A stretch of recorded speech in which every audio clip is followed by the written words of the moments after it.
afternoon, ladies and gentlemen. Welcome to SharePHIL's Shareholders Association of the Philippines, or SharePHIL, flagship event for 2025. Firm, fair, and future-focused, the SEC's vision for a transformed capital market.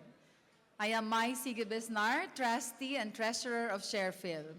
For our guests, should you have any question for our two distinguished panelists this afternoon, kindly scan the QR code displayed on the screen. Complete the form and submit your questions. We will go through the submissions and address as many as time permits during the open forum. May we request everyone to please stand for the invocation and remain standing for the singing of the Philippine National Anthem. In the name of the Father, the Son, the Holy Spirit, Amen. Heavenly Father, we praise and glorify your name today as we find safety in your presence. Thank you for bringing us all together for this event. Bless everyone gathered here in your name. We pray for the wisdom to share fresh ideas that will help our community and country recover and thrive so that we can be a blessing to many others. May this gathering be truly meaningful for all of us. Continue to guide us in the days ahead, leading us in everything we do so we can all benefit from our combined wisdom and experience. We ask this in Jesus' name, Amen. Ang pambansang awit ng Pilipinas.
We are incredibly grateful to our sponsors for making today's special SharePHIL event possible.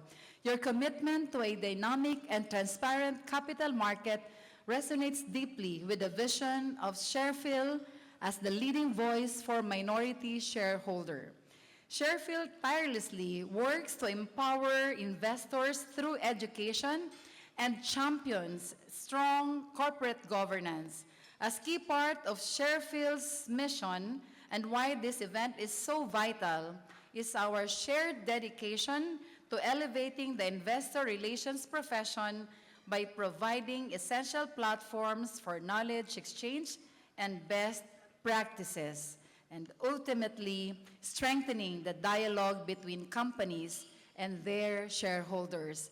Again, welcome to more than 300 participants inside this room. We deserve, I think, a round of applause. Okay, so we'd like to extend our sincere thanks to the following generous sponsors: supporting organizations, Capital Markets Development Foundations, Inc., Capital Market Integrity Corporation, Chamber of Mines of the Philippines, Justice Reform Initiative, Makati Business Club, Management Association of the Philippines, Philippine Chamber of Commerce and Industry, Philippine Institute of Certified Public Accountants. Event partners, Alliance Global Group Incorporated, where are you? Ayala Corporation, Century Pacific Food Inc., First Philippine Holdings Corporation, RG Manabat and Company, KPMG in the Philippines, San Miguel Corporation. Event partners, AB Capital, Accra Law, Castillo Laman, Tan, Pantaleon, and San Jose, Call Financial Group, Inc. Yay. Call Marcelo Entenefrancia. Divina Law, Maynilad, Mega World, Meralco, PNA Grant Thornton, PwC Philippines, Reyes Takandong and Company, SGV, Timeline, Union Bank. And for other sponsors, Dito CME Holdings, DMCI Holdings, Inc., BDO Capital and Serrano Law, Wire Rope Corporation of the Philippines, Sigyon Reyna Montesilio Ongsiaco. Special mention to the Ateneo Law Fraternal Order of Utopia Fraternity and Salvador Lamilio and Mijares. Thank you very much for the partnership and in driving meaningful change and empowering shareholders and investors in the Philippines. Let us now start by having our Madam Chair, Ms. Maria Aurora Boots Geotina Garcia, to give the opening remarks. It's quite awesome, actually, if I might say, to see many of you here today, our members, our sponsors, partners, and extended SharePHIL family. This is a very special gathering from our point of view. Firstly, may I request everyone, while the names have been already mentioned earlier, to give a round warm of applause for our incredible sponsors and partners, please. This day was made possible because of your belief in our mission, empowering shareholders through education. Thank you for standing with us in this advocacy. Of course, I also would be remiss if I don't thank my board, who are present here, the organizing committee, and of course, our hardworking secretariat of 3. Can you imagine? We were able to mount it with the secretariat of 3. As many of you know, SharePHIL isn't just an organization. It was built in 2010 by people who have come before us and who are present here today, who believe in shareholder rights and responsible investing. And for nearly 2 decades, one person who embodies that spirit is the person we are honoring today, our keynote speaker. Long before he took the helm of the SEC, he served as our president for 6 transformative years, leading with both passion and purpose, and remained a trusted trustee until his recent appointment to his important post. He isn't just our guest today. He is family. In his first year as SharePHIL president, he crafted our Be Fair agenda, led us in championing investor rights, and helped lay the foundations of what SharePHIL is today. From petitioning to reinstate the stakeholder principle, to launching our website, to publishing a book authored by one of our members on Shareholder's Handbook, he was at the forefront of our efforts to build a more educated and empowered shareholder base. So when we talk today about the SEC's vision of a no-nonsense regulator, firm but fair, efficient, and future-focused, it feels deeply personal, because that is exactly the kind of leadership Francis brought to SharePHIL. It's the same spirit we shared when we spoke out against anti-investor policies and when we pushed for long overdue reforms, such as modernizing our corporation code. Today, he isn't just sharing a vision. He's living the mission we helped build together. And we at SharePHIL couldn't be more proud to stand beside him. So let's make this moment count. Please join me in giving a huge, heartfelt SharePHIL welcome to a leader who knows us, believes in us, and has walked the journey with us from the very beginning. Our former president, our forever friend, and now our visionary. Please give a round of applause for SEC Chairperson, Attorney Frances Edralyn Lim.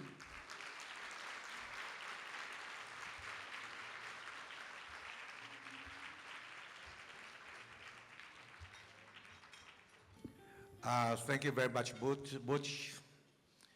To the hardworking trustees and secretariat of SharePHIL, trustees, directors, officers from the Capital Market Development Council or Foundation, PHINEX, Justice Reform Initiative, Makati Business Club, Chamber of Mines, Philippine Chamber of Commerce, Philippine Institute of Public Accountants, my colleagues in government, NBM Walter, I'm really honored that you're here.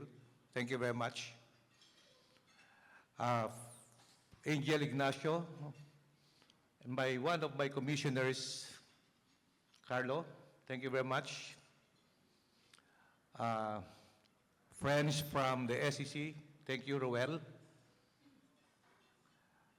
Of course, former Chair Tessa Bosa, thank you very much for coming.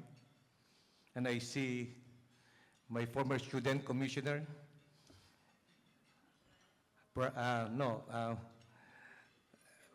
Kelvin, sorry, Kelvin.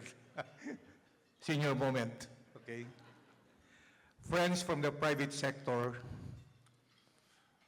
and law firms, I see some from Accra Law here and friends from the other law firms. And even my fraternity Brads. Thank you very much, Brads. Sponsors for this event, and of course, my lovely wife, Edie. Can you stand up, Edie? My guardian angel at all times. Friends from the media, ladies and gentlemen. It is both a pleasure and a profound personal honor to be with you today. Not only as chairperson of the Securities and Exchange Commission, but as someone for whom this gathering is in many ways a homecoming. As Butch said, I was a longtime member and former president of SharePHIL, the love of my life. I've also had the privilege of serving as president of MAP and PHINEX, especially during the trying pandemic years. Chairman of the Justice Reform Initiative, who champions the rule of law as a potent tool for economic development. And of course, you may still remember my stint as PSE president. So, this is not just a gathering of stakeholders.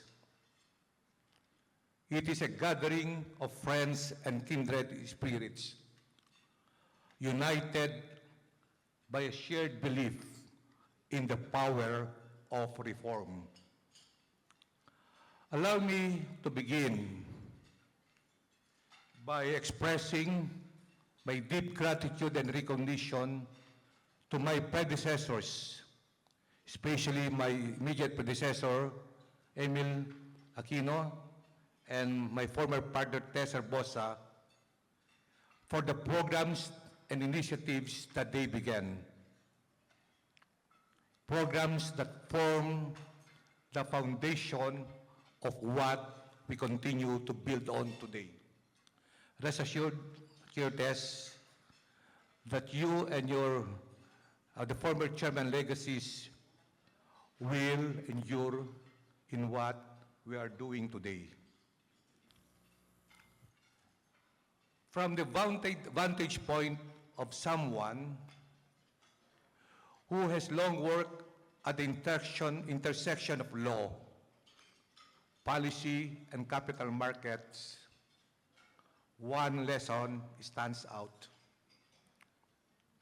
Confidence in our markets depends not only on the quality of our legal framework, but on the actual experience of those who navigate it. It's not just what the law and the rules say. It is about how accessible, predictable, and fair the system feels for those starting and building businesses, managing capital, or protecting investor interest. How long does it take to register a company? How much it costs to comply? And just as importantly, whether the system encourages participation or quietly discourages it.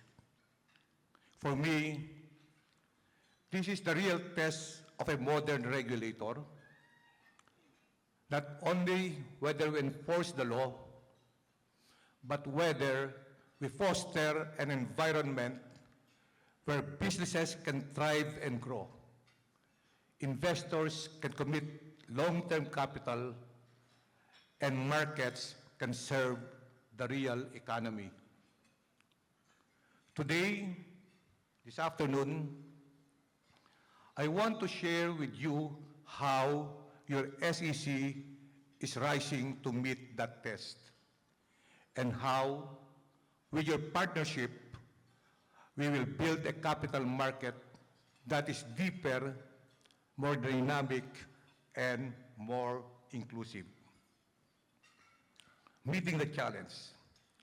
Let me speak candidly. The SEC today operates in an environment of great complexity. We face accelerating technological disruption, increasing competition from our neighboring markets, rising investor expectations, evolving financial crime risk, and persistent call for efficiency and transparency. We are expected to be many things at the same time: an enabler of business, a guardian of investor protection, a firm but fair enforcer, and a digital era institution all at once. Let me tell you, these are not easy expectations, but we at the SEC will not shy away from them. Let that be very clear. As I said in my inaugural address to the SEC employees, we will act not in fear, not in favor, but in fidelity to the law, to our mandate, and to the public interest. This is our compass, and we're following it with urgency and conviction. As I said before in my public statements, our first priority is to address one of the most consistent points of feedback from both large and small businesses: timeliness and predictability matter. That is why we're imposing upon ourselves strict processing timelines subject to few exceptions only: 3, 7, or 20 working days, depending upon the complexity of the transaction. And this is backed by a DIM-approved rule. This flips the burden.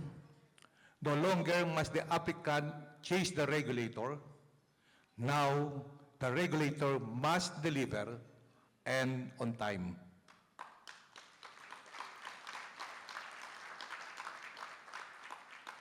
But timelines are just the beginning.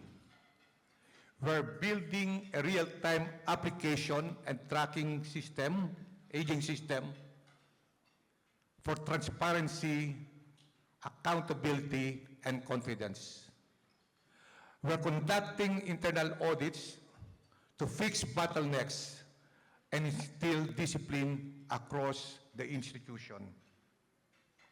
We're trying to make compliance less costly, reducing fees by 50% on various documents, giving discounts to companies, especially our smaller businesses that want to tap our capital markets for fundraising, and proposing revisions to allow small firms to file unaudited financial statements. Ease of doing business also means making the regulatory experience seamless, paperless, and secure. We're increasing our one-day registration system called One SEC from 30 to 83 categories of companies, and we've increased it by 50 categories in a span of less than 2 months, with pre-encoded documents and automated identity verification via our e-Secure. No human intervention, no notarization, no wet signatures. This will make registration of companies easier and faster. We will deploy a blockchain-backed validation system that will authenticate SEC documents through cryptographic signatures, a major step in protecting against forgery and building digital trust. You know, these systems are not just tools. They represent a new way of thinking, where regulation is no longer a hurdle, but a trusted part of doing business. On deepening our capital market, that is our second priority, capital market development. We must confront a hard truth. Our capital markets have been lagging behind. For example, despite its age, our stock market is now much smaller than our ASEAN neighbors. Consider this. In 2005, during my first year as PSE president, Vietnam came to us for help in learning the basics of market development and regulation, listings, disclosures, and corporate governance. This year, as of May 2025, Vietnam has around 700 listed companies and an annual trading value of nearly $18 billion. In contrast, the Philippines has around 284 listed companies and a trading value of only $3 billion. We must ask, how did this happen? But more importantly, what can we do? I've been in active discussions with PSE President Mon Monson and CEO Roel Refran on what needs to be done immediately to make our stock market more dynamic, inclusive, and competitive. To this end, your SEC is working to encourage more listings, including SMEs, legislative franchise holders, and eligible GOCCs. Finalize a revised shelf registration framework, liberalize rules on exempt transactions, promote reforms in REITs, my favorite, PERA, short selling, and repo markets. Our goal is simple but urgent: to deepen and democratize participation in the capital markets so that funding is not just available to a few, but accessible to all enterprises, big and small, with sound governance and vision. Let me share you something about our people, something that you may not know. The average age of our people in the SEC is just 39 years old.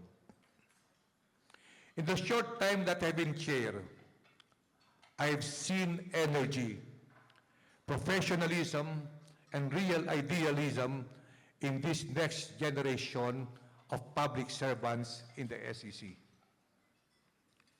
I see this as a perfect opportunity to build a culture that should outlast any one of us, the senior officers in the SEC, including myself. I am committed to leaving not just better systems or processes, but a stronger institution, united by human capital and shared values. We intend, and we will leave no stone unturned to develop our employees' full potential, because they're the future of the SEC and the capital markets that we're trying to build on. They can help us build an SEC that is not only bigger but better, that is not only fairer but faster, and not just future ready but future shaping. That is one commitment that I make to you today. On trust and integrity, let me be very clear. Capital markets thrive on trust, and trust, once lost, is hard to regain. This has been our sad experience in the Philippines, and that is part of the reason why our capital market is what it is now. That is why we will not tolerate fraud, manipulation, insider trading, or any serious misconduct. We will act forcefully when the public is at risk, and act with fairness, independence, and integrity at all times. I want the SEC to be firm, fair, efficient, and a professional regulator, a true enabler of growth, a resolute defender of integrity. I often ask myself in the quiet corners of my office and my house, what am I, a litigator and business lawyer, for if I cannot do this? But we at the SEC could not do all these things alone. To our colleagues in SharePHIL, MEP, MBC, Phoenix, and the wider business community and our government, your voice, your vigilance, and your partnership are essential. Continue engaging us, working with us, support us, because when we move in good faith in one direction, we can do more than react to change. We can shape it. This is the spirit I carry with me in the SEC. And this is the promise I make to you today, that your SEC will listen, will learn, and will lead. Thank you, and we in the SEC look forward to working with you. Maraming salamat po. Great to see everyone here, and it's a full house again. 2017 pa pala yun. Ang tagal na, pre-pandemic, kaya naninibago ako. Pero yun nga, ano, sabi nila, it's full house again, and it's because it's someone we all know. It's a homecoming, sabi nga, ano, and it is family for you all. And just seeing Sir Francis come full circle is such an honor. I've had him on the show just about a few weeks ago on Thought Leaders, so I'd been introduced to his vision. But it's also nice to see the other side on the SharePHIL part. And si Ed, ang aking suki sa aking daily show, sa Money Talks, thank you so much. I have a credible voice here to help me sort this out, a very important event indeed. So, Chair Francis, how does it feel like just being amongst, sabi mo nga, kindred spirits? At hindi ka naiiba dahil ikay isang co-founder din ng SharePHIL. So this is really your home.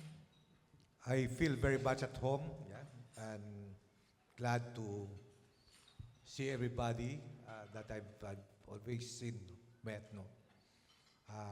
Truth to tell, I miss groups like this, no, interacting with people. But I'm trying to make use whatever I learned from them in my stints in the different business groups, no, in what I do, no, in the SEC now. Yeah, may isa nga nagtanong paano ka nila nakuha? Paano ka napao?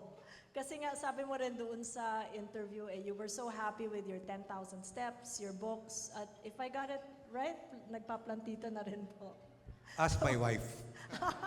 I'm so glad to see that your No. wife is here with us. Actually, the position was made available to me as early as August 2024. I pushed back because I was enjoying my private life as a retired lawyer, serving in several boards. I could walk 8 kilometers a day on the average, and spending a lot of time with my family. Truth to tell, everything pointed to a resounding no answer. But at the end of the day, I said, of course, with my wife as my guardian angel, it's time to give back to God and to country. And that made the difference. So now I'm back to 8 to 5 work, 8 to 5 p.m. I try to be in the office before 9. I make calls before 9, but well, that's it then. I normally leave the office at 8:30 in the evening. Wow, parang hindi kayo, may mga nakaka-relate sa schedule ni Sir. It seems that you haven't really stopped working, and I think this is it. If God had called you back, and He did, for this work, this is it. Kaya gusto kong tanungin, ngayong nandito ka amongst your SharePHIL colleagues, what is the best way for SharePHIL to help you in your work in being firm, focused, and yun nga, efficient, and sa ating tema ngayon, future-focused? You know, to be a real watch group for our publicly listed companies. In fact, I was telling Butch, no, that personally, there might come a day, and I think it will happen, that the SEC will have fun SharePHIL, because I don't want them moving forward to be soliciting from the companies. And they do that in Malaysia. The Securities Commission in Malaysia funds the minority shareholders group. Diba? And I think it makes a lot of sense, but that's one of the plans that I intend to have moving forward. As to when, I cannot commit, but we will try our best. So that SharePHIL will be a real watch group for our investing public. So everyone agrees? Naririnig ko lang yung palakpak dito sa table na to. Pero willing ba tayong lahat na put our skin in the game and pay for what's due para naman maging useful and enabled ang ating investor protection and education? Yes? Okay, maya-maya sa question and answer, baka gusto niyo magtanong. Gusto kong tanungin si Ed, dahil you've been in the markets for really a long time, and I've seen your advocacy in investor protection and education. Now you helm up sa CMF, You gave me a lot of acronyms there, the Capital Markets Development Council. What do you think would be your biggest takeaways from what Chair had said? And I know that you've had a meeting prior to this lunch event. If you've gained any direction so far in the leadership on the way forward. Sige, thank you, Cathy. I guess before that, I just wanted to thank Francis because, as you know, he's an advocate of his 8,000 steps. He actually tore his muscle ligament yata. He's under a lot of pain. He should not be here. He needs an operation. But because he's a true trooper, he's here with us. So thank you, Francis. Of course, pinagalitan na yata siya ni Edie kanina, pero that's a different matter. Because Francis, maski chairman yan dito sa bahay niya, boss niya, si Edie. Alam natin yan. Takusa yan, takusa. No, but anyway, going back to the main question, I've had the opportunity kasi to listen to Francis several times. So maybe I will react first in what I've seen him do already and what his presentation was. What's nice, the first thing is, of course, as you know, ang mahal dati, whenever we would require documents from the SEC, the photocopying, the documents, ang mahal. Francis reduced it already by 50% even before the presentation here. They are losing 90,000 pesos a year yata, di ba, Francis? Easily, or 90 million a year for those fees, but they're doing that to make it easier for us to get documents. And then yun nga, we then discussions because live deals, Francis is willing to revisit the float. At least they're revisiting it. The minimum float, the minimum size of the IPOs, because the contention of us investors, issuers, even if they will grant an exemption of the 20 and make it 10, but if it's required that the next 10% has to be issued in 1 year, laki ng overhang. So they're at least willing to look at that. I think that will be good for the market because that will bring it down. No? Tama, Francis, no? And then, what else? I asked him about, Francis, what about naman yung mga low-hanging fruit? So he's pushing for the BOI companies because those are low-hanging fruit that should list. And then you saw in the slide, he's willing to bring fees down because I was also taking the advantage of asking Monetary Board member Walter Wasmer, who's here in front, the lower-hanging fruit. No, they're actually asking because with Walter and Governor Eli, they actually are advocates of having more listings. They want a deeper market. Sabi ko, one of the probably low-hanging fruit are the banks. Because there's still smaller banks who have not listed, and I think those are exempt transactions. So they don't have to go to the full prospectus that a corporate has. Not necessarily IPO, but even capital markets. If you can do something there, that's low-hanging fruit for us, so we have more issuers, more investors. Yun, and then I asked him also about Kalata, because the thing he said nga about hopefully funding SharePHIL, one of our dilemmas is that the filing fees and everything, while you want to help the shareholders, kami nila Boots and the whole board, yun nga, where do you get the funding for that? So if we have support from the SEC, it makes it also much easier, no? And then, he has many advocacies. Even before, when he was with the PSC, working with sila Roel, he wanted to put it into the curriculum. Diba? So now that he's in where he is, I think it will be easier because we need more financial education. And then, you might have read recently, he's revisiting the REIT rules, which I think are great. Because currently, 1 year to reinvest. So now by lengthening lengthening the time to reinvest your proceeds, it gives more issuers a chance. It makes it more attractive, therefore, to issue REITs. So in general, my reaction, one is, because I know Francis personally, I feel sad for them because the financial hardship for their family by accepting this role was significant. I think he already had unlimited flights because he was AirAsia chairman of the board. He had to give that up by accepting this position. And then ang dami niyang directorship which he had to give up. So it's a financial sacrifice, but he's giving back. And then from the market, it's well received. We all like working with Francis because natatawagan mo siya. Dapat nga FEL nga tawag natin sa kanya, FEL. But we call him Francis. He's still very reachable despite where he is now. And he answers calls, he responds. So I think we have a nice long runway this next with Francis at least helping us in the capital market. And that long runway is 7 years. And I'm counting... 7 years, sana longer pa. Well, the last time we spoke was nag 1 month kayo. So it's a little over 1.5 months. I'm just curious, are you going to get back those miles?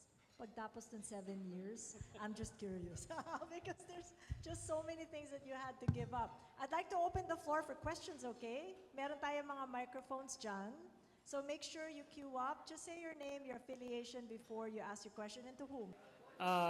Protection of the interest of the minority, not only in the PSE, but also globally to make investments attractive in the country. I'm very curious about what happened to Hotel 101, the listing in the NASDAQ, because it nags at me on several counts. Number one, the PSE requires a minimum operating record profits of at least 3 years. They don't have that. Number two, NASDAQ is supposed to be for tech companies. They're not a tech company. So they did it via a special acquisition company via the back door. So I'm pretty sure they would not have been allowed to be listed in the Philippine Stock Exchange. So my question is, sakop pa ba sila ng SEC? Because it represents a reputation risk to the country as an investment.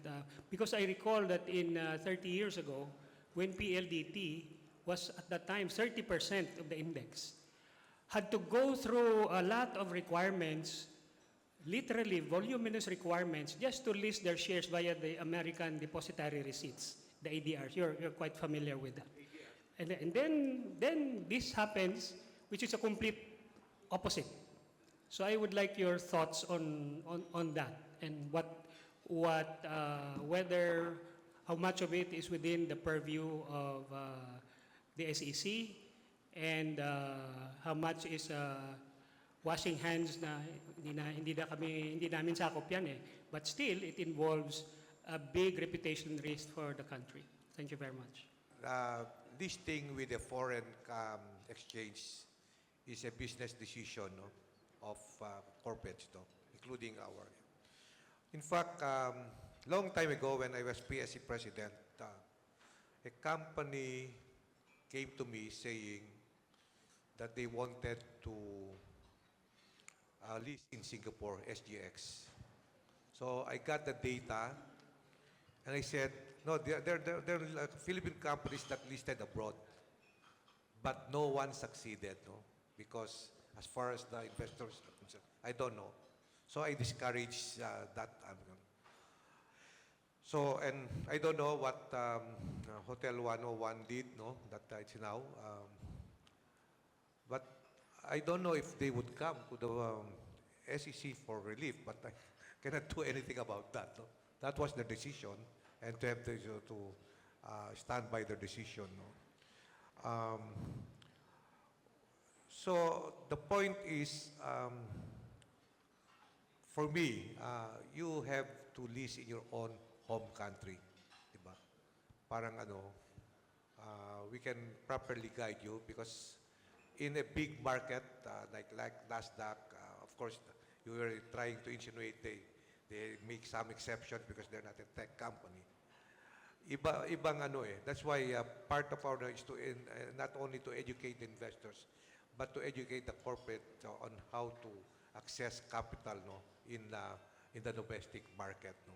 There's enough liquidity here, no, and if the company is really attractive, they would do well in this market rather than go elsewhere, no, to list. No.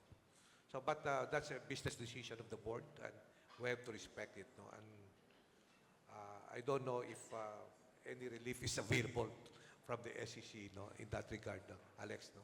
Is that your question? Okay, thanks you. So, Chair, you're actually encouraging all businesses to have a think. Dito muna. Dito muna, Philippines first. At kung talagang hindi be po pwede- nationalistic muna. Ayun. Okay, ayan. That's a clear message Oo, from na, the Chair. we will help you, and in fact, as Ed was trying to, we are in the process of liberalizing our rules, no, to let more companies in. No?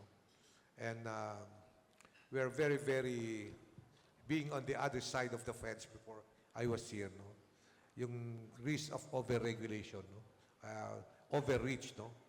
Regulatory overreach is something that we have to be very careful about, no? Of course, if they really commit something wrong to the prejudice of the investors, that's another issue, no? Pero Francis, the nice thing, the SEC has always done, and I hope it will be consistent everywhere. What would be nice if we encourage listings by full disclosure, not necessarily merit, di ba? Basta as long as disclose lahat ng risks, di ba, and andun yung lahat, then hopefully we will allow them to list, and then we just give the investors a choice, di ba?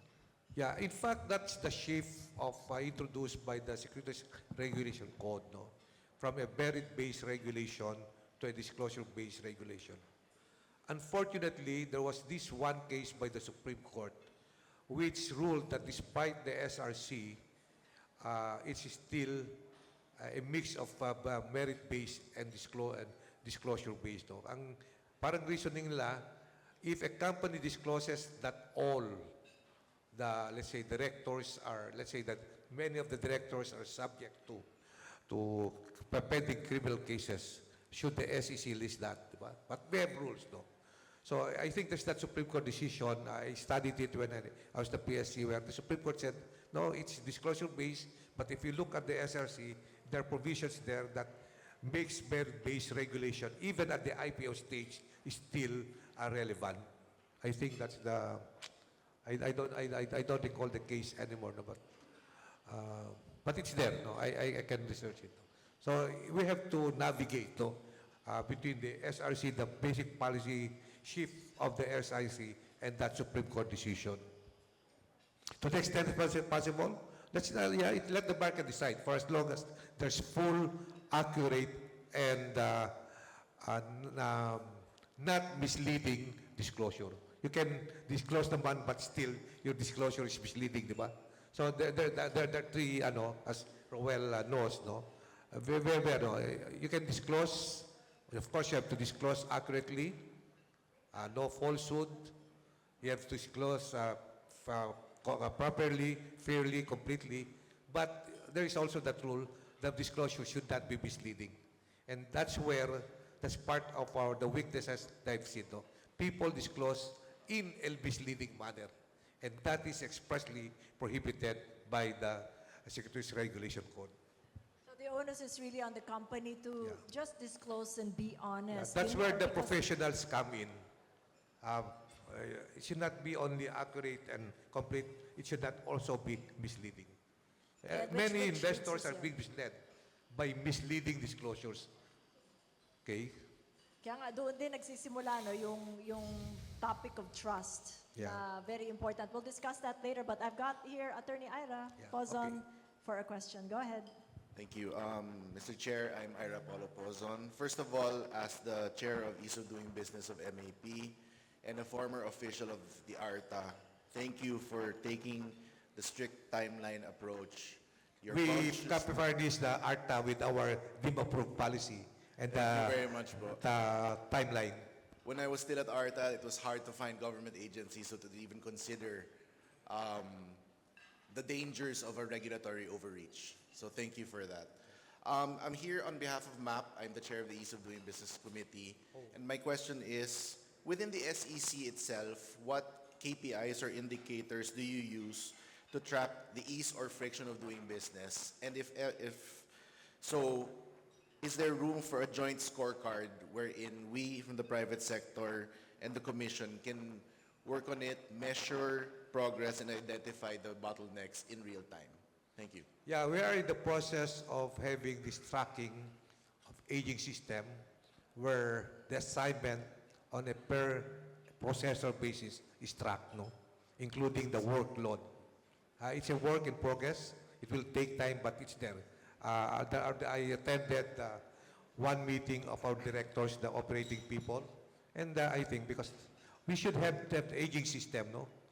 In fact, yesterday I was just in a private discussion with our IT head, let's make sure that the tracking system in IT will really works, because I don't want to be unfair. Yeah, that's part of the KRI. Okay. Thank you. Rest assured na there will be. As I said, that tracking system will intended to safeguard accountability, the transparent, no? Baka overloaded yung ano, baka may favorites diyan, di ba? Maraming trabaho, yung iba wala, di ba? And it's pagdating ng at the end of the day, it will be the applicants, the issuers, no? People who will be complaining. And we have seen complaints, no? May Okay. timeline po tayo dyan sa tracking system. Yeah, I think as I'm known, no? Yeah, you yesterday.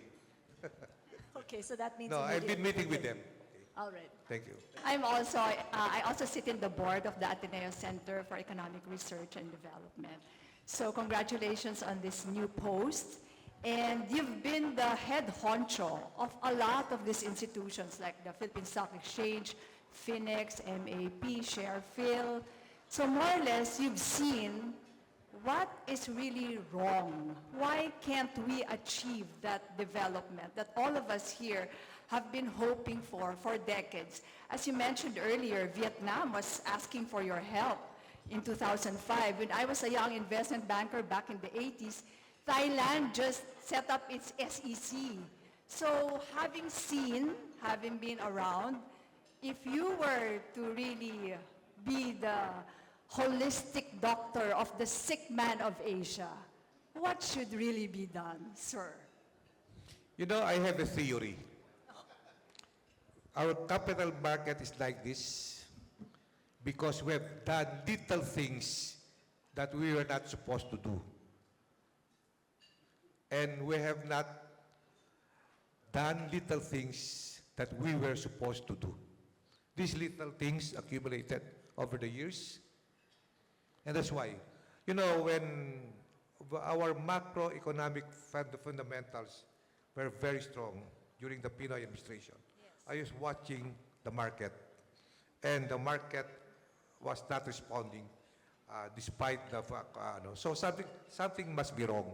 So yung little things for me, little though they appear, will be important.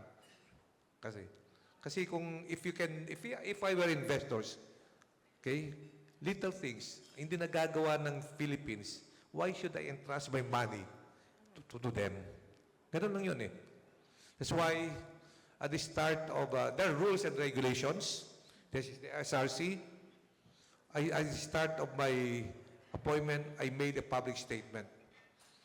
Exemptive reliefs, which are exemption from complying with the law, will be few and far in between. For example, exemptive relief from extending directors over the 9-year period will be far in between. Sabi nga ni Secretary Pardo sa akin, kasi matagal na siya dan, Francis, pati ako ba? Sabi ko, oho. Sabi ko, but in fairness, you just make a good case. Because we are not prohibited naman to grant exemption for as long as there is a compelling reason. So that's fair, reasonable, no? So, I already denied some applications for exemptive relief. I think at least 3 of them. I don't want a situation where it's the tail wagging the dog, di ba? Let the regulators, the PSE, the PDEX, no? And I was talking to someone, Mart will be, hopefully will be an SRO. Let all of us regulators, the front line, and govern the way we should govern. But my question was more of, I'd like you to imagine that if you had the power, because you've been around and you've seen the problems of the many sectors in the economy, what would that be? What detox probably would you be doing? And maybe if you're going to talk in political terms, if you were suddenly the president right now, what is it that you're going to do? Let's come on, let's do this thing. What will that be? if I were the president of the Philippines? Yes. I don't want to answer that question. I can only do so much as SEC. Okay? Okay, thank you. very Market much. integrity is very important to me. For Integrity. at least for the capital markets, no? Market discipline. Market discipline and integrity. Kung may national, and that can extend to the nation, kung may disiplina lang tayo lahat, things would have been very different. Okay. Maraming salamat Okay, po. thank you. Well, Rose brings back to memories 2017, ano? You asked the very same question to the Zubel brothers, and they responded and landed on the news the next day. So I'm wondering what kind of headline that will generate now, Secretary, Chair Lim. I just wanted to connect. Yun sinasabing nyo na, you've done up the structure, pero it still depends on the front lines. I know that you've done your undercover work. Baka pwede niyong ikwento. Yung parang ginagawa nyo kada araw, hindi naman alam ng mga regular employees nyo na lumilibot-libot pala kayo doon sa ground floor. Maybe you can say a bit of insight on that. And I'd like to ask if any of you have actually used those hotline desks na ngayon na nasa SEC. Since you We came put about. up a public assistance center. So, I go there, a problema, before I go there, people there know that I was going there. So hindi pala undercover. So, ginawa ko, kasi I walk to the office every day. I take my battery because I have this 8-kilometer a day target. Sombrero ako, nagano ako, I sat down behind. And because it's a complaint center, no, public assistance center. And, I was there, binidiyo ko, pinadalo ko sa commissioners, di ba, Carlo? And to my surprise, and our two employers were there trying to entertain people. And they did it very well. And that's one reason why I said a while ago, in the short time that I have been in the SEC, 2 months, I've seen the energy, the idealism, the professionalism. It is something that we must build on. I promise them that if I can only do it overnight, I would like to make the SEC like BSP. Unfortunately, si MBM Faster is no longer here. No? Kasi, of course, you have to compensate them. No? Otherwise, you can not attract and retain good people. So, yun, I think there's so much hope. It's just a matter of leading them, hopefully, in the right direction. And I think to NBank, we hired one summa cum laude from UP, magna cum laude. COS sila raw, yung casuals. Then someone sabi ko, hire them before they get hired by others. Because they even with our low salary, because there are a lot of people, young people who want to do public service at this early. So let's start to grab this opportunity. So let's not wait before. So we're hiring. I did that in the PSE. That's why I got Ruel de Fran. Try to professionalize the staff. I got top-notchers from the bar exams, 2 top-notchers. And they help strengthen the SEC. So I believe in people power among our staff. I'm seeing Ian Saison, our media partner here. Good afternoon, Ian. Good afternoon, and Mr. Lim, congratulations again. When I read the news that you got appointed as SEC chairman, I was like, yes. Anyway,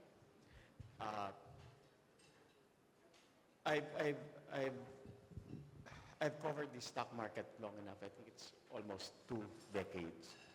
And the volume has been really, really steady. Since I covered, the accounts have risen to 3 million, and Jonas was telling me that's on account of GCash. It went to 3 million because of GCash. And then crypto, which is a recent trend, you have what? Over 6 million accounts. So clearly, there is a disconnect, diba? The stock market has been there. Crypto, a recent phenomena, came out with 6 million accounts. So for me, that indicates that there are actually people who would like to invest. But it seems that the stock market is not accessible to them. And there was a time I was reading some market participants are actually pushing for allowing investors to buy as few as one share. In other words, change the minimum board lot. By doing so, the tricycle driver would be able to buy the share rather than buy Emperador. Oops, sorry. Kwan pala nyo yun. Anong tawag doon? Sponsor. Rather than buy 4 bottles of Emperador at the end of the week, if you allow the purchase of one share, probably the tricycle driver or the market vendor will buy 1 bottle of Emperador and spend the money for 3 bottles by Ayala Core, Ayala Land, Manila Electric shares. So my question is, do you think it's about time that we have to rethink the board lot? I mean, we're supposed to have one of the oldest stock market in Asia. Shouldn't it be time to have a radical approach and really make this market accessible? Otherwise, we're going to be left behind by cryptos. And that's riskier than a piece of paper called equity. Yeah, I think one of the first approvals was the application of the PSE to reduce the board lot, no? I think ideally, even 1 peso pwede na. With 1 peso, pwede ka na. Wala na yung board lot na na-review na namin. So when will this happen? About three NBank meetings ago, I think. I think during my first month. Okay, but when will this actually be implemented? That it will be implemented by the PSE. I think Attorney Roel is here. Na-reduce niya. In fact, one of the reforms that I'm making, because my experience when I was the PSE, marami kaming pending applications with the SEC. Because under the law, they cannot come up with rules, they cannot revise the rules unless there is SEC approval. So we're trying to clear the backlogs for the applications of the PSE, because my assumption is that if the PSE goes to us for a rule amendment, it should be good for the market because they did their own diligence. So for me, I don't want to second guess the frontline regulators to the extent possible. Okay. So meron na yan, meron na yan. Cathy, Pati yung classification ng Class B, A, and B, C, in-approve natin kahapon, di ba? The other day. okay. Oh, these are little things that we can do to make our stock market more dynamic. Kasi yung maliliit na yan, that's what I'm saying, we stand in the way, di ba? Little things, though they may appear, but cumulatively, collectively, they stand in the way in developing our market. That's why I'm thankful to the PSE that they're aggressive, no? And I committed to Mon that the SEC will be their partner, as it should have been long time ago. Yeah, I hope it works because one reason why Colgate, Procter & Gamble survived the Philippines in a shrinking consumer wallet was they came out with sachets, di ba? Yeah. So maybe we do with I hope it works, sachet, no? it works. That's- Sir, yeah. Okay. Another one is you've supported a lot of legislation, particularly for capital markets. I mean, if we list it, you could come out with a pamphlet. But there's one that really, really caught my imagination, and I hope you'd share with us what happened to this. It's supposed to be the 4th pillar of the Social Security system. It's similar to the Referring to the pera? 401k in the US. What happened since then, since the rules came out? How big is pera now? And Maliit. why? In fact, that's one of the reform items that I have in mind. The defect of the pera is that it was made voluntary. It's not mandatory. And then may cap eh. If we want to increase our pera, we're not allowed eh. 200,000, but you can, for you to have a tax eligible incentive, nilimit ng government initially 100,000 per year per employer. Ngayon, in-increase na nila to 200,000. I would have, But more importantly, what the government did recently, Congress, before, if the employer matches the PERA contribution, the employer, like SM, Ayala, and so on, is entitled to deduct 100% of their matching contribution to the PERA. Ngayon, they're entitled to deduct 150%. So that's a kicker. But I think there are issues on that, but that's one thing that I've discussed with Secretary, how to make the PERA really work. Because the experience in, it was patterned after the 401k, no, of the US, IRA of Singapore. But it's not working the way it was envisioned to work, no. And my understanding is it's because it's voluntary. But sir, is it only just voluntary or basically if you stop... There were operational problems noon. Okay. There were friction costs noon. Cost, yeah. Oo, yan. And but yeah, I think it's one of the low-hanging fruits that we can address. And Sir, yeah. Just curious, how many accounts, PERA accounts are out? I really don't know. What I know is that work. In fact, that's our short-term agenda with the PSE. Okay, sabi ko kay Mon and kay Roel, let's identify the low-hanging fruits that we can immediately work on, that we can immediately address. And that's why I've been meeting with them, no? We have about 10 more minutes. For those who'd like to ask a question, please, ma'am, come to the microphone, identify yourself. Good afternoon. Congratulations again, Chair Fel, for your appointment. I'm Grace She was one of our lawyers. Grace Alonga from Cruz Marcelo and Tenefrancia. My question is related to the earlier statement of Fel about beefing up the manpower of the SEC.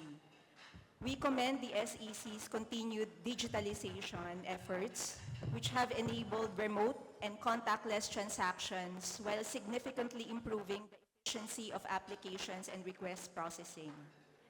As these systems evolve, we would like to inquire how the SEC is strengthening its back-end manpower to support the increased volume of digital submissions. And additionally, we are interested in how the SEC is using artificial intelligence to further enhance and streamline its internal processes. Thank you. Yeah, on artificial intelligence, we will definitely make use of it. No? That's already part of the plan. But we have to be careful, you know naman, that artificial intelligence can be misused. No? Beefing up, we have a lot of plantilla, okay, but sinabi ko kahapon, and which was just a reiteration, which I said, let's try to automate everything, no? And of course, that requires a back-end support, diba? So it's a part of the plan, okay? Uni. Another Yuni lawyer. Mata, go ahead for your question. Congratulations, Francis. We are very proud of you. Francis, so we admire your move to really streamline processes, but you know, the counting of days actually start when SEC accepts the paper. We struggle a lot as well in the pre-clearance and monitoring clearance process. So may I know if that's also gonna be streamlined, because that part is That will not... be part of the streamlining process. Okay, thank you so much. Yeah, parang ano. Yeah, For as because- long as we list the requirements and the requirements are complete, we will deem it accepted. No? That's why, but I think the challenge there is, sinabi ko nga sa kanila, give me a list of the requirements for each item of application. And if you cannot justify that particular requirement, that particular document that you are requiring, let's remove it. Because the mere fact that you cannot justify it means that it's not important. For incorporation, for instance, or in any application, especially, we struggle with the monitoring clearance, Francis. Monitoring clearance. Yes, I have even one, it was just denied outright because meron daw non-filing of GIS. So we are in a wall. So I just hope that part, as lawyers, we now struggle even in the monitoring clearance side because now no application is accepted. So monetary clearance, that you have to prove that you have complied with the rules and regulations. And maybe I hope that can be looked into. Yeah. Okay. My If- other question. Okay, in fact, I'm just telling you, sabi ko yung compliance is an enforcement issue. Correct. Di ba? Ay, yung registration, iba yan. Correct. Okay, I know it's good to make payment of penalties, to collect payment of penalties, but they should not stand in the way of ease of doing business. It is, Francis. You enforce it, but in the meantime, you allow it, di ba? Kung hindi naman egregious yung yung penalty, why should it stand in the way in terms of making the registration process easier? Yes. That's an issue. Really, I shared my thoughts with them. That's an enforcement issue. That's not a registration issue. Don't make it as a tool for collection. There was a time when we could apply independent of the monitoring clearance. Yeah. Now we cannot go to the SEC. Yeah, that's part of the without streamlining process. Thank you We so have to much. discuss the issue, no? Thank you so Okay. much. We have to discuss that issue. My other question, Francis, is actually, I'd like to see your view about the SIMEPA. We know the stock transaction tax went down, doc stamps were a bit reduced, but all the taxes on interest income went up. So, Beg your pardon? all the taxes on interest income is now 20%. 20%. Yeah. The FCDU deposit 20%, long-term instrument 20%. The gains on long-term trading of Okay. long-term is now removed. 20%. So it's also taxable. So they always forget that the debt market is also part of the capital market. They think it's only equity. So what do you think about this? And do you think we can lobby for more incentives for the debt market? And I know this is a legislative issue, but as a lawyer, maybe you can share your thoughts. We would welcome that very much. Thank you. That's a revenue issue for the government. But as far as the stock market is concerned, di ba, yung stock transaction tax was lowered by SIMEPA. And we now that we have the PERA contribution by the employers was made 150% deductible. Okay? So those are good for at least for the stock market, no? I understand where the government is coming from. 20% flat. Sabi ko, pati ako, interest na, maliit-liit ang interest, 20%, i-give up ko, di ba? Francis, sorry. I just wanted to ask Francis questions that relate to minority shareholders. Francis, can you update us on, parang, para we see naman enforcement, what's happening with Kalata, with Mikatan, and then also the other issue I asked you this morning, pag nagkaroon ng forced suspension ng delisted companies, is there a way you can allow them to trade even after it's delisted para the shareholders or stock can still sell? Yeah, I felt the same way when I was representing a company that was threatened to be delisted by the exchange. So the question is, what happens to the minority shareholders? Suspended sila, pagkatapos there's a range, di ba? Sabi ko, why don't we open up the trading of the, Yes, just to give the remaining shareholders a tax-efficient way to exit. And let the market decide at what price they're going to buy out those shareholders. I'm willing to revisit that. And I hope, Yun, at least, di ba pwede? we'll work with Roel. Just open it up for I 3 think days. PIR yung issue, Roel, yata. But we Yeah. have to work on that together so that we can allow the minority to sell, hindi maipit. But come to think of it,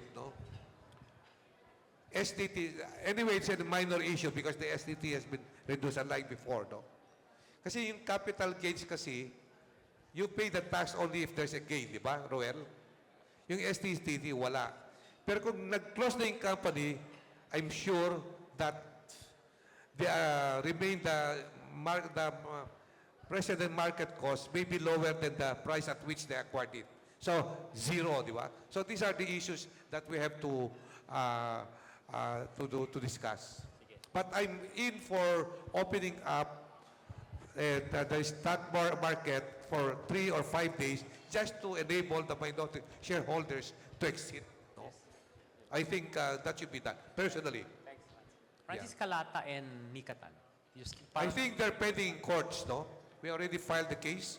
Both MFT, Kalata have been there. I think, the That's why, you know Roger Quevedo, di ba? Sabi ko, Roger, ikaw yan ng enforcement, matigas ang ulo mo, magaling ka. Sabi mo sa akin, lalagay kita sa enforcement and investigation. Prove yourself to me. Maraming homework para sa mga commissioners. But it brings us back to trust. Kasi nga yan sa Kalata, no, it's market manipulation. So balikan ko lang yung trust. How do we now bridge the gap with all the low-hanging fruits na inyong dinetalye and the 7 years of a runway that you have, Chair Lim, how you intend to establish trust? Paano ba yung mga bridging the dots, connecting the dots? You How know, can we all help? I've been involved, that's one reason why I've been chairman of the Justice Reform Initiative, rule of law, okay? To expedite the court system, okay? Because for example, Kalata have been there for a number of years pa. Ang tanong ko, anong nangyayari sa court system? So, that's why we have to engage the court to make things faster in terms of prosecution, these fraudulent practices. And I think that's part of the strategic plan of the Supreme Court. That's why I have not resigned as chairman of the Commercial Law Department of the Philippine Judicial Academy, because I want to contribute to let that the court system is a vital part of capital market development, of market discipline. Kasi kung nakatega sa korte, mabilis we have a very good set of investigators ngayon sa DOJ. But the court, it's may dependencies kami as for external. So we have to engage them. Otherwise, 5 years. Pagkatapos sabi ko may conviction pero monetary penalty lang siguro yung Kalata. Parang, ano nangyari doon? Diba? So ano nangyari doon? Ba't hindi kinulong? Diba? Because they can pay because they already billions of pesos because they already defrauded the public through manipulation, di ba? So bakit pera lang? Mainit ang diskusyon, kaya nabigyan tayo ng extra time. No, we have until 2. Thank you, Mon, for that. So for more questions, but ma'am, go ahead please for yours. Okay. Tabi, Yeah. Kami. first name basis ako dito eh. Congratulations again, Chair Francis. I know that when I asked you, why did you refuse the appointment, you said, sino nagsabi? Pinag-iisipan pa. So I'm glad that you really accepted the position because you're from the corporate world and I know that you will be able to implement a lot of changes that will benefit both the government and the public, no? And the corporations as well, or businesses as well. My question is with respect to the mandatory SURE form, the SURE sustainability reporting. Do you have an update on this? Because when this was first introduced, this was quite controversial because of the data that would be required to be reported in that form. So I'd like to get an update on that. Yeah, thank you. Well, sustainability is very important to us, no? And we're also aware that there's greenwashing, di ba? Make it appear that, So we're watching that, but I think it's already in our midst, no? We have no alternative but to face it. No? In fact, yesterday's NBAR meeting, yung green natin, no? And yung forest natin, 10 hectares, we will walk the talk sa SEC and we will really support sustainability efforts, no? Because it's already there. Global investors look at how we do our sustainability things, no? And it's one way of making the stock market more attractive, even to those global investors that are strong in sustainability targets nila. I'm glad that Maynila is thinking of blue and green. Diba? Yeah, thank you. Go ahead. Good afternoon, Chair Francis. You had mentioned a while ago in your presentation that you're looking at revisiting ways of expanding exempt transactions now. But we already have SRC Rule 10.1, and my boss at BDO Capital, seated right beside you, talked about unlisted banks to be offered. But that's under 10.1. That's all done. how does one, or how do you imagine expanding exempt transactions? Does it require revisiting 10.1? Does it require rewriting the rules, SRC?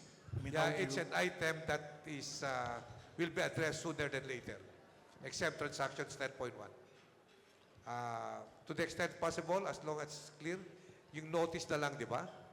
Rather than application for confirmation, of course, it will be toward financial disadvantage kasi wala yung 1/10 of 1%. Di ba? But anyway, it's one way to help develop the market. No, it's, as I'm sure you know, it's under review.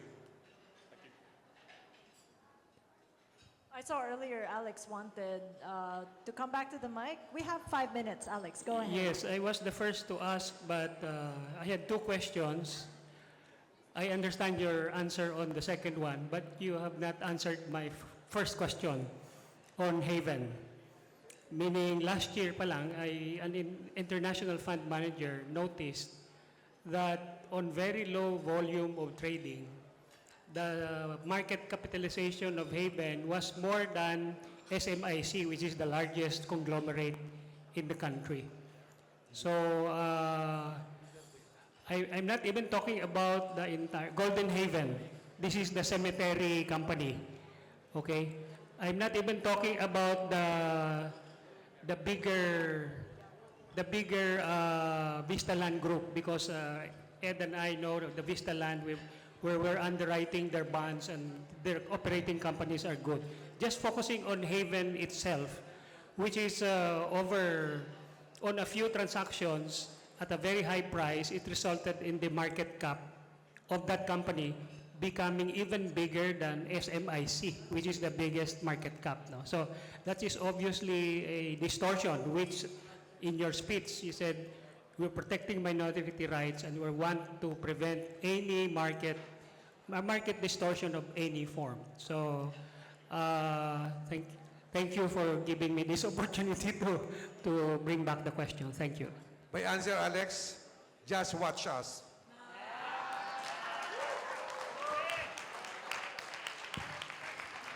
But I think, Roel, di ba suspended si Golden Haven? Because yung walang financials, di ba? And part of I think they haven't filed. Ruel, di ba may disclosure na sila na inapprove ng board? Kasi the issue there nga is the revaluation of the land, di ba? And then that has to be signed by the auditors. Hindi pa yata nasa-sign or something. So may basis ang PSC, kaya suspended. Parang slogan nga, sabi ko parang yung Nike ad, just watch us. Baka pwede for the SEC leadership. May katanungan tayo. I hope I can read it in this huge board. Pahabol to, no? Salamat sa audience na nagsulat. What is the SEC's policy on transactions where corporations may be swapping disputed assets for shares, possibly impacting the valuation and fairness to shareholders? Well, there's this independent appraisal, required appraisal. But, you know, I know also what happens there.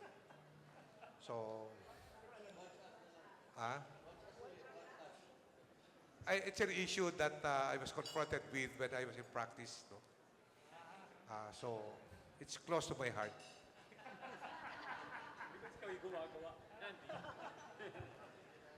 Yeah, talking about taking things from the perspective of minority investors.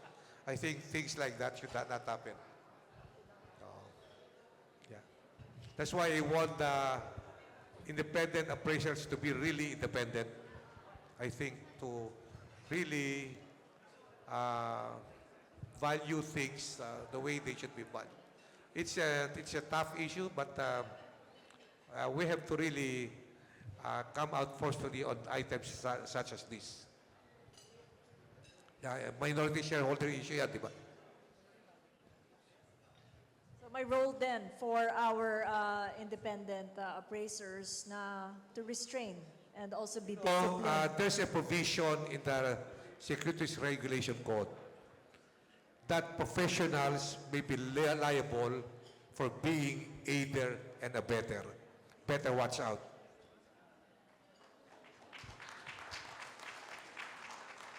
It's a clarion call from the SEC chair himself. Does anyone have a final question? Meron pa tayong siguro 2 minuto na talagang susundan natin strictly on 2 p.m. Anyone else? If not, I'm gonna give it back to our gentleman here. Yung mga takeaways ninyo sa itong gathering, ano, it was quite a robust Q&A session we had. What were the new things that you learned and what you're intending to do, and the commitment, perhaps from the point of view of Ed, your commitment for SharePHIL to lead the way in helping the SEC find the firm footing in the capital markets? No, I think I'd like to make if it's okay with the group of people here, it's really a commitment not only from SharePHIL, but from all the participants here, especially representing the private sector. I guess we commit to work with Francis and the SEC to help talaga develop the markets, to ensure the fairness, to at least to give feedback also, to help you with your job, diba? And work with PSE and the other companies, because we all want the same thing. And the other thing I found out, maybe, sometimes it's a problem. We have to work, for example, with Roel. The stock transfer, the reduction in the board lots, I'm not aware of it. Maybe I didn't read also the emails. Pero we have to help each other update the market. And then even for SEMEPA, because some of the SEMEPA, when it first came out, people didn't thought that their interest was for the first time being taxed 20%. But in reality, it's always been there. So part of it also is educating it, because we have to help each other. Otherwise, we make the mistake of coming to the wrong conclusion. So on behalf of SharePHIL, Francis, SharePHIL, and the other groups here, CMDFI, the rest, we will work with you and use the private sector to champion your ideas. Thank you. Francis.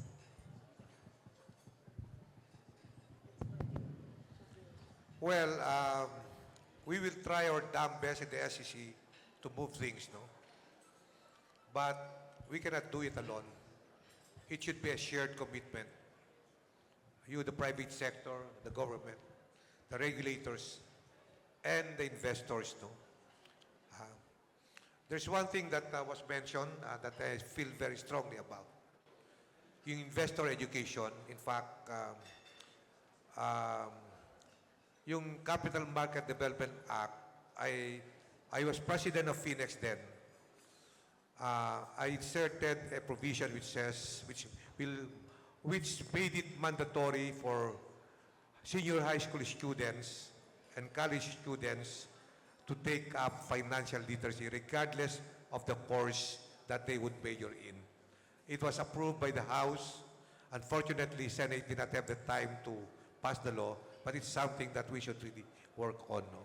Because, financial literacy, mahirap yung learning it on the job, di ba? There should be basics muna. And I think it will help a lot when we are able to have financially literate students graduating from college. It will help. No? If it's there, I don't know it will be done, but it's in the bill already. In fact, if we can make it simpler, I will include it as an amendment to the PERA Act. If that's faster. But that's very high in my agenda. So let's just help together. I think things will happen. I have 7 years to do it. Thank you. Is that a yes? I think this will happen. We'll make it happen? Yes. Okay. Well, thank you so much. And Chair Lim, thank you for the opportunity again to makapanayam kayo, and Ed for your insights. And the audience, my gosh, you were so robust. We had to extend the time. I'd love to have you both stand here for a photo opportunity and an exchanging of the tokens.